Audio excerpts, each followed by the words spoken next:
Hello everyone, welcome back to the channel. Hope you are doing well and fine, and in today's video I'll be showing you how to fix Cash App decline for your protection. So without wasting any time, let's just jump right on the video and make sure to watch this video till the end and follow the steps as well.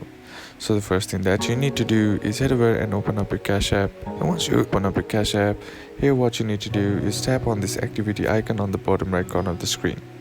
Now once you're inside the activity, here if you have a declined transaction, then what you need to do is just simply click on this review button.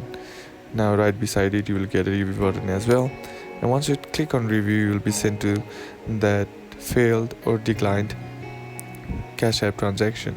Now if that's you, then all you gotta do in order to fix it is just click on the confirm transaction button on the bottom of the screen, and once you do that, follow the instructions and your Cash App transaction decline for your protection will be fixed. And that's basically how you can do it.